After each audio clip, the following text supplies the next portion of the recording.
Hello, and welcome to this week's very special lecture, which is all about P-R-I-D-E, pride. So before we get started, what does this word mean to you? Can you give a definition of pride? And what are some things that make you feel pride? What are some things that you are proud of? If you're watching with another person, you could pause and briefly talk to them, or if you would like, you could write down your answers on a piece of paper instead, or even talk into the mirror.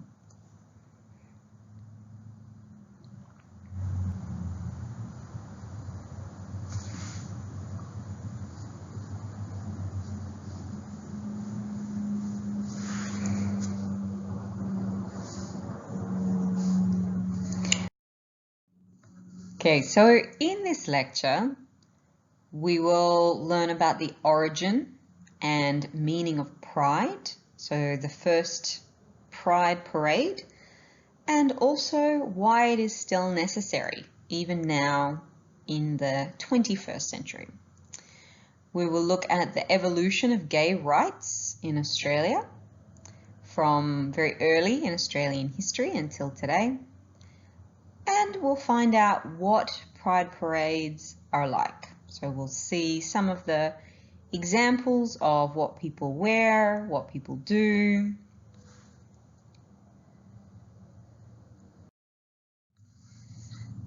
In the lecture, you'll hear various vocabulary, and here are some words that you can listen out for from your English level. Now, one of them you've already heard at the A1, A2 level, which is the word pride. So I'm not sure about your definition, what your definition was of this word, but pride, we can say, is to have a positive feeling about one of your characteristics. So you might have pride in your culture, in your nationality, or in your own achievements or personality. You'll also hear the word vote. People vote in an election. This could be to choose a new president, a new prime minister, or to pass some laws, or possibly to get rid of some laws. Costumes. Costumes are special clothes that people wear. And prison. Also can be called jail. So this is a building where people go when they commit crimes. At the B1, B2 level, you can listen for the word protest. So people protest when they are not happy with something, or maybe not happy with their government, not happy with something in their country. And there are different ways to protest, but often this involves getting up and going onto the streets. Also the word parade we'll talk about quite a lot. So a parade is when people, many people, walk down the street, and usually this is for a positive reason. So usually a parade is celebrating something. A parade could be for sports, it could be for a special day or a special festival, or sometimes parades can be military. You'll also hear the word homophobic. Homophobic means to be afraid of and to hate gay people. And execute. To execute is to kill, but it must be by the government. And at the C1, C2 level, you could listen for the word raid. A raid is when the police go into a place, a building, a club, an organization looking for something illegal. So maybe they think there are drugs there or something happening there which is not allowed. You'll also hear the word referendum. A referendum is when people make a decision on changing something in their country. And it's usually just a very simple yes or no. The word patron. Patron can be used in a couple of different ways, but one way of using the word patron is someone who goes somewhere. So goes to a bar, goes to a nightclub. And float, again, a few different meanings, but in this lecture we'll be talking about the meaning of float, which is a part of a parade. So when you watch a parade, often they will have many different floats.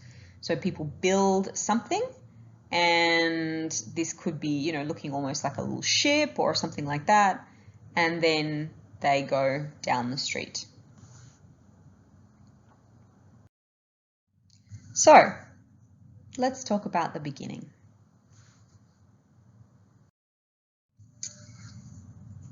The idea of gay pride originated in New York in 1969. As you might know, the 1960s were a time of a lot of change, but society in the US and other places was still very conservative, and especially related to gay people. At that time, it was illegal to hold hands if you were the same sex. It was illegal to kiss, and it was illegal even to dance together if you were the same sex. Police often raided clubs. So they would go to clubs that they knew were gay clubs, and they would check what people were wearing. So for example, if you were a woman, you had to wear 3 what they called feminine pieces of clothing. So if you were wearing something that was considered to be manly, if you were wearing pants, if you weren't wearing a skirt, you could be arrested. They would often be quite violent, they would be quite rough. And it would be very embarrassing, very humiliating for the people. One club in New York was called the Stonewall Inn. And this was a very well-known gay club, and so it was often raided by the police. But one night, the patrons fought back. We're not sure exactly what started it, but they believe that it happened particularly when the police were taking a lesbian out to the police car, arresting her, and they hit her head on the car. And so people got very angry. They started to fight back. They said, you know, they were sick of this. They were sick of being treated so badly, being discriminated against so badly. And this started protests. And there were protests for 5 days on the streets.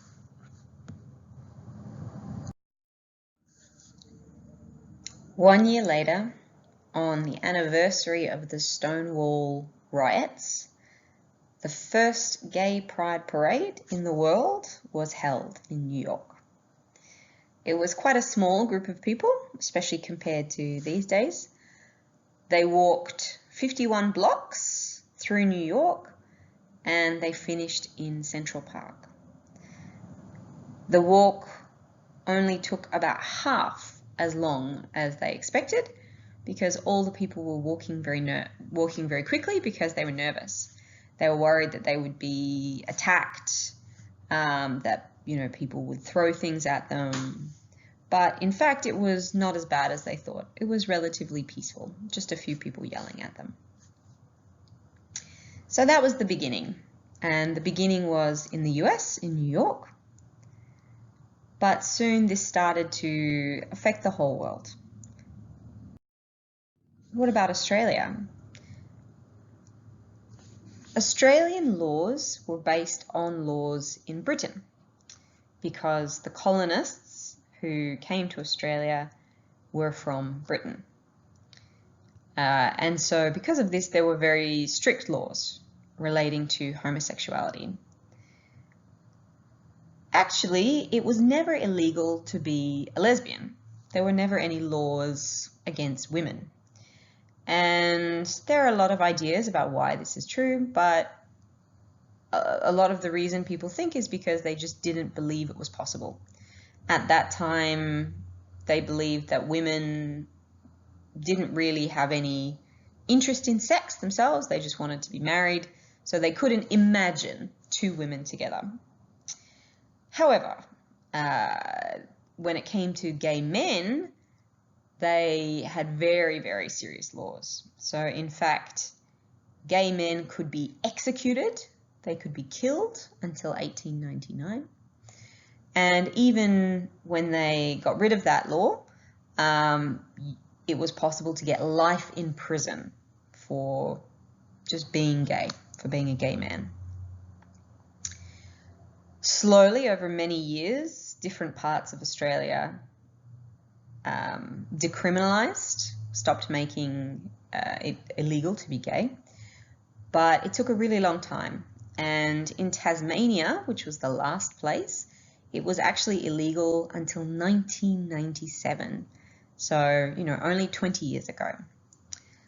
The last man who was arrested for this by the police was arrested in 1984, and he received 8 months in prison.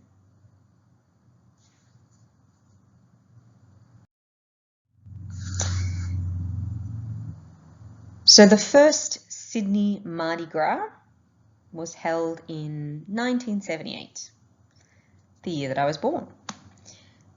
And it was very small, only 500 people attended. And at that time, it wasn't called the Mardi Gras. That was something that they changed the name to later. So Mardi Gras, if you're aware, the most famous Mardi Gras in the world is in New Orleans. Mardi Gras means Fat Tuesday, and it's always held on a Tuesday. So they decided to take this name, to make it more kind of celebratory. But in the first few years, it was a lot more serious. It was a lot more of a serious kind of protest against the laws that existed in Australia. Initially, the people in the parade were given permission to march, but then at the last minute, the permission was taken away. So this parade was considered to be not a legal parade. And more than 50 people were arrested at that time. The police were very rough, there was violence, and after the parade, the Sydney Morning Herald, which was the #1 newspaper at the time, they published the names, addresses, and professions of all of the people who were in the parade. And as a result of that, many people lost their jobs, and some of them lost their families. Maybe their families were not aware that they were gay.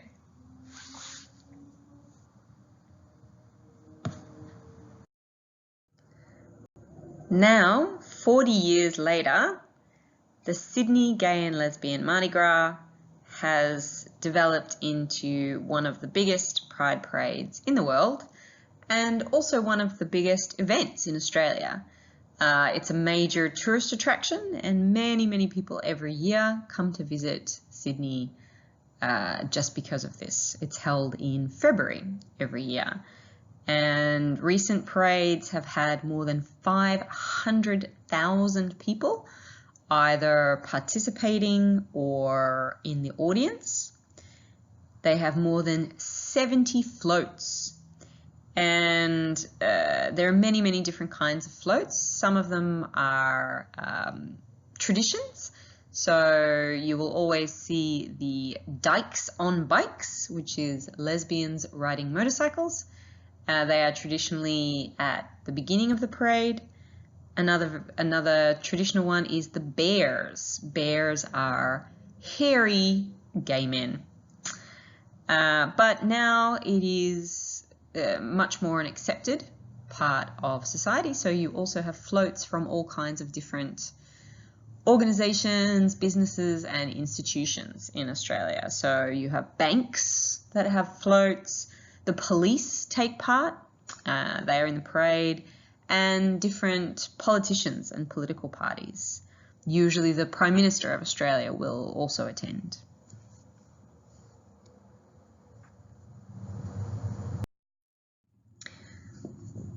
One of the things that Pride parades in general and the Sydney Mardi Gras in particular are well known for are their spectacular costumes. People take this as an opportunity to really get dressed up, to go beyond what is normally what people would normally wear, and let their imagination run wild. So I suppose this is a reflection of the idea of freedom.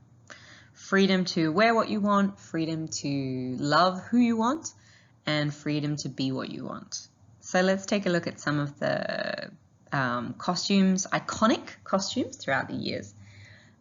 So this one here, you can see it's very representative of Pride, that it's very over the top. Everything is big, dresses are big, things are shiny.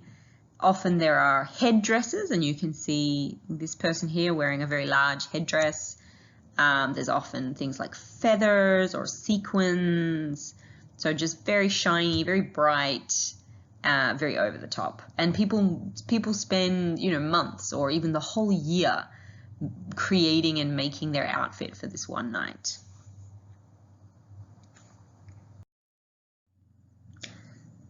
Sometimes Pride costumes are just big, pretty dresses or tight lycra, but sometimes they are really works of art, as you can see in these two costumes, both by a man called Peter Tully, who was a very well-known artist and designer here in Australia.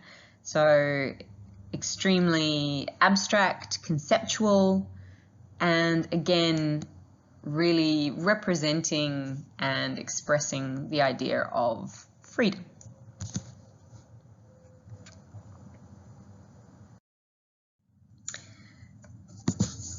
These two women made their costume from water bottles, and all of the water bottles were taken from the after parade party the year before.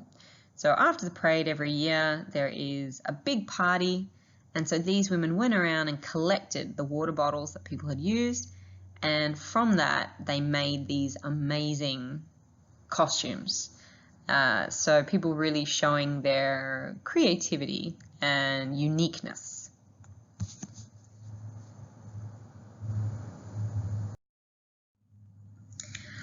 Often Pride costumes will be somewhat humorous, comedic. They might be a comment on society. They might be kind of a play on words related to different kind of brands. So here we see some men dressed up as crayons. So a very famous brand of crayons in Australia is Crayola, and so they've changed this to Gayola.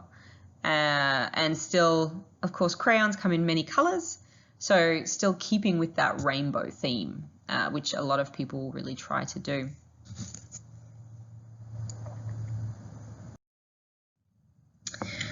This one is a really special one.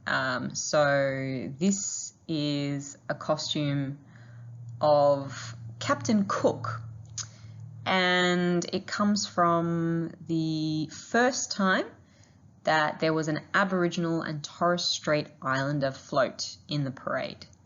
So this man here, an Aboriginal man, he dressed up as Captain Cook, who was the first European to sort of land in Australia and colonize Australia, to land in Botany Bay.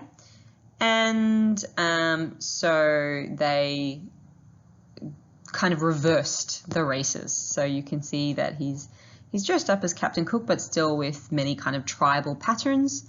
They reenacted the landing of the First Fleet, but with Indigenous people landing instead of white people.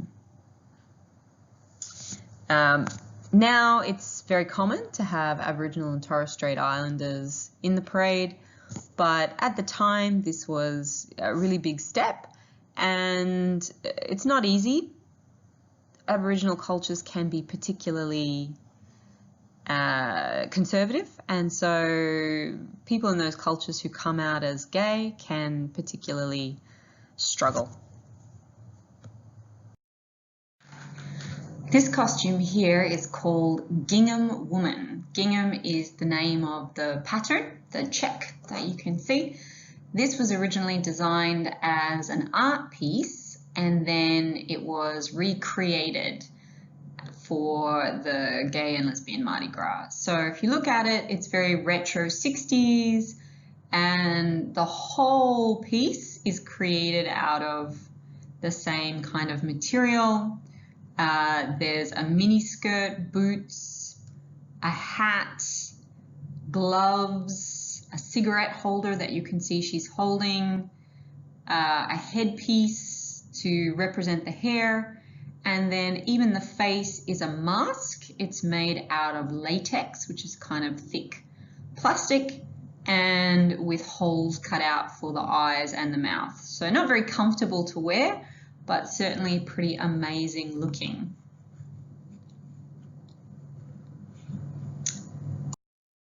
As I mentioned before, a lot of costumes in the parade are making comments about society in Australia or politics, and this is another example of that. So in Australia, we have a woman called Pauline Hanson. She is a politician. She's been active in Australian politics since the 1990s, and she is a very divisive figure. She has made a lot of comments about immigrants. She's very anti-immigration. Previously, in the 1990s, she would complain a lot about Asian immigrants, like Vietnamese immigrants. Now she's shifted her focus more to Middle Eastern immigrants, but very xenophobic, very racist, and she's also extremely homophobic. So she is very anti-gay rights, anti-gay marriage, and makes a lot of very unpleasant comments.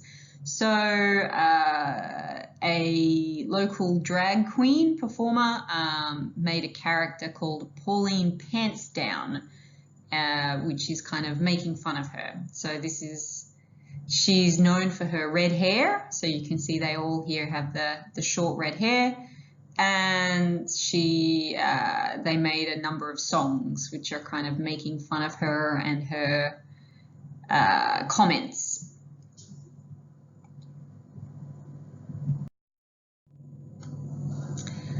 And again, as I mentioned before, a lot of costumes are kind of using things that are well known in Australia and then either using them to make a comment or for humour. So here you can see two costumes by the same man on different years. So one of them is making reference to an ice cream we have here called a Gay Time, Golden Gay Time. And the other one on the left is, I don't know if you've heard of fairy bread. This is something that Australian kids tend to eat at parties. And they put lots of like brightly coloured kind of sugary sprinkles on it. And these are called hundreds and thousands. So he's holding a sign there. He's dressed as fairy bread. So again, it has that rainbow theme. He's holding a sign and it says one of hundreds and thousands. So it's referring to the stuff that you put on fairy bread, but also saying that there are, hundreds and thousands of LGBTQ people out there.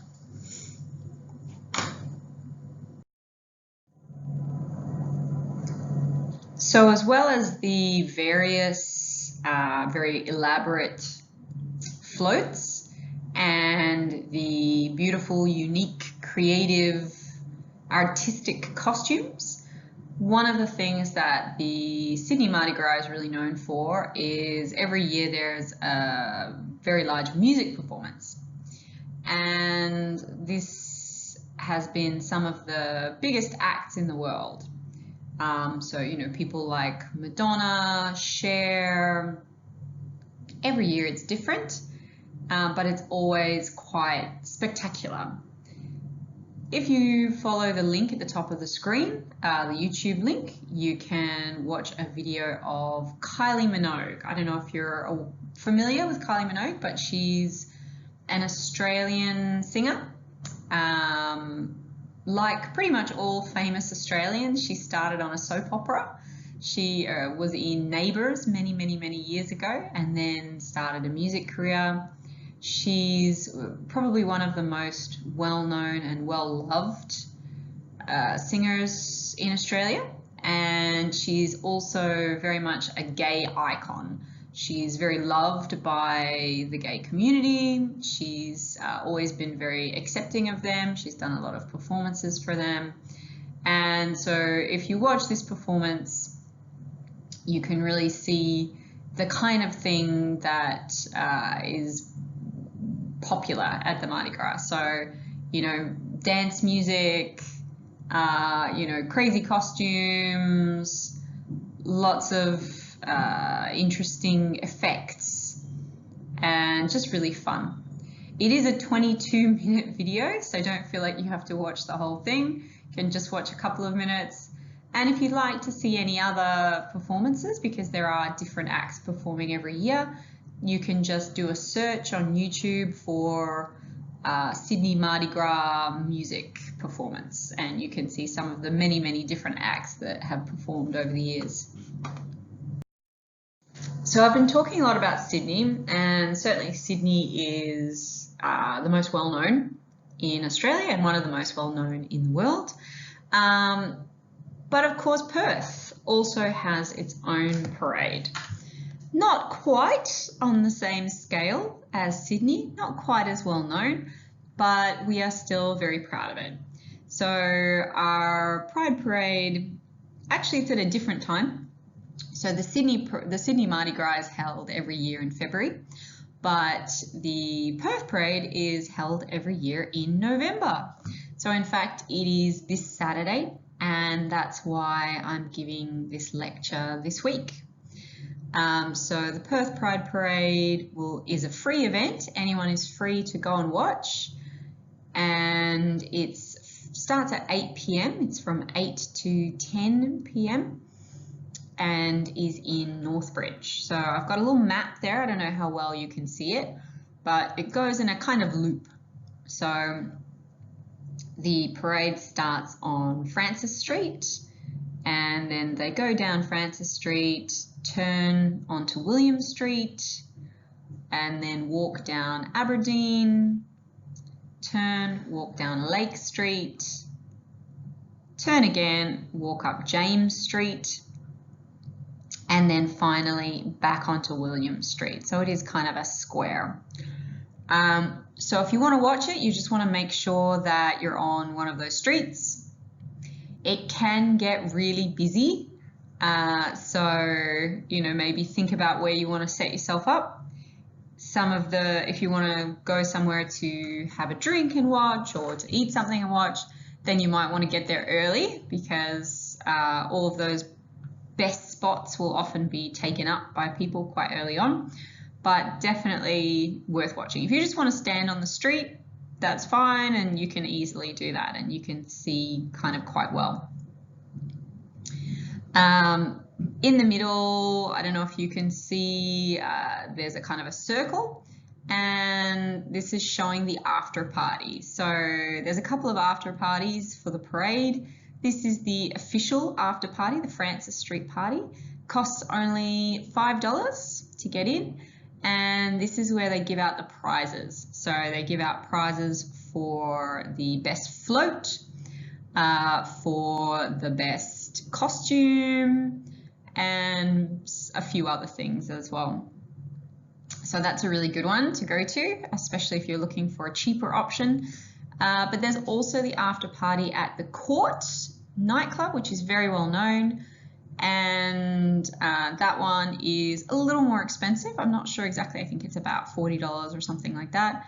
But it's super fun. They have an outdoor area as well, and it's always a really good time.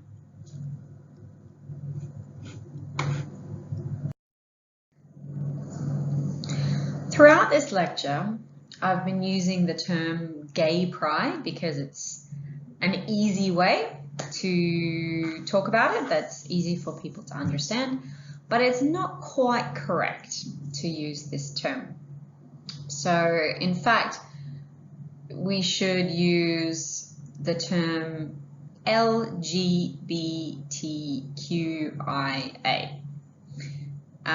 So what does that mean?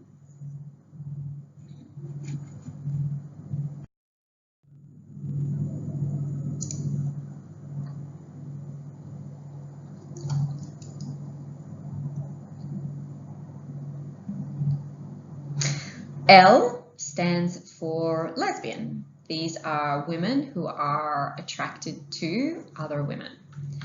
Gay generally refers to men, but some people use it to refer to women as well. Bisexual, these are people who are attracted to both women and men. Transgender, or just trans, these are people who believe they were born in the wrong body, in the wrong gender. And so often they will change over to the other gender. Queer, this is a general term. So in the past, queer was actually a very offensive word that people would use to insult gay people, to kind of yell at them, and then it was kind of reclaimed. However, there are still some people that don't like this term. So especially some older gay people who remember what it was like to have this used as an insult, as a slur, they don't like this term. But a lot of younger people prefer to use this because they feel that it kind of covers everything. It's a simple term meaning that you are not straight, I guess, that you don't have a standard sexuality, whatever that would be. Intersex, this refers to how you were born. So some babies are born with both male and female characteristics. And this is actually more common than we think. We tend to think this is incredibly rare, but actually up to 1 or even 2% of babies are born with both male and female characteristics. And that can lead to some very tragic results. Sometimes the parents have to choose which gender to raise the baby, and it can sometimes cause a lot of trauma for the child. And finally, asexual. Someone who is asexual does not have any attraction to any gender or any sex.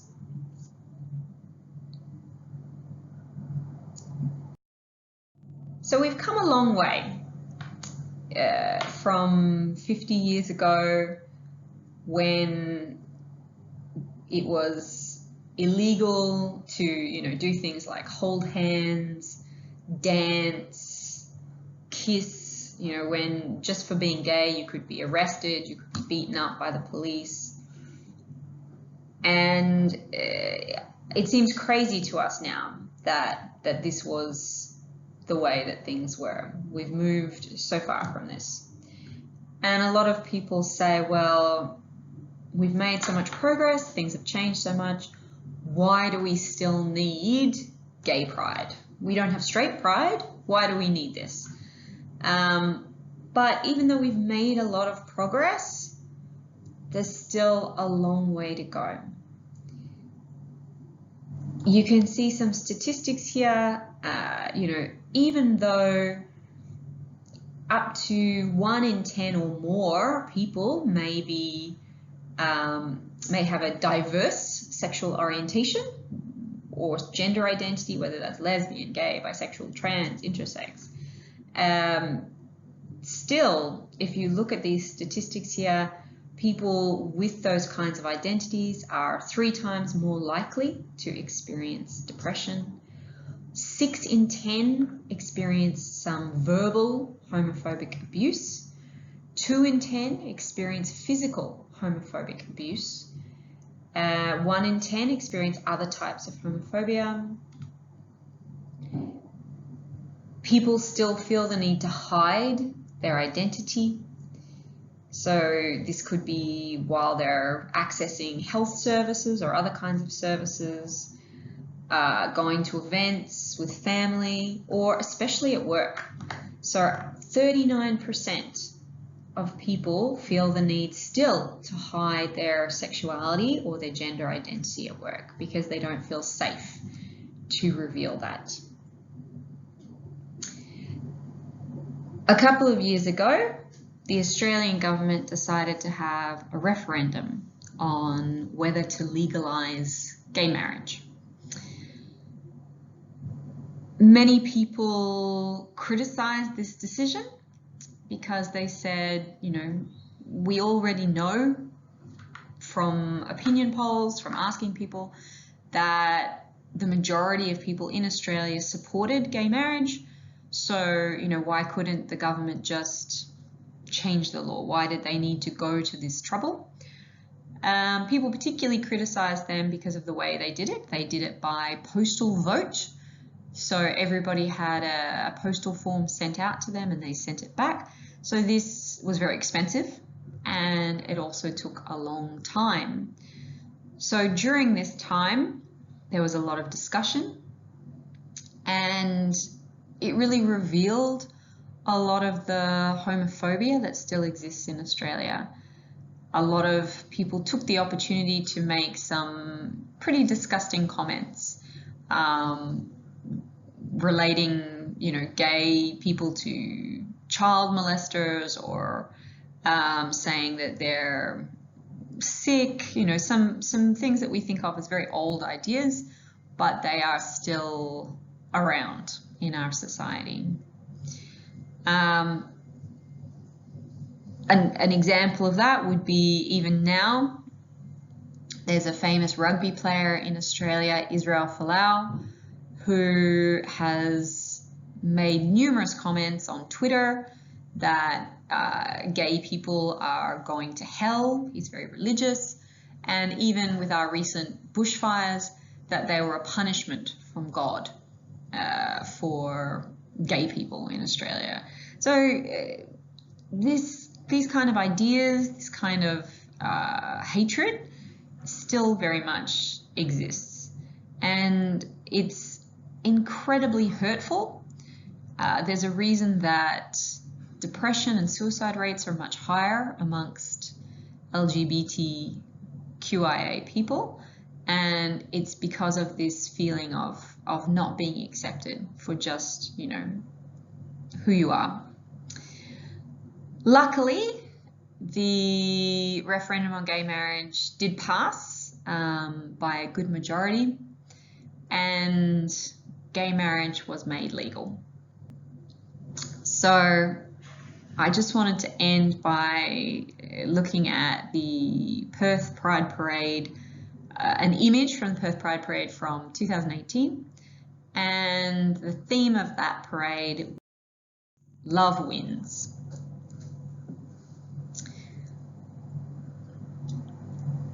So this is what it's all about. For those of us who fight for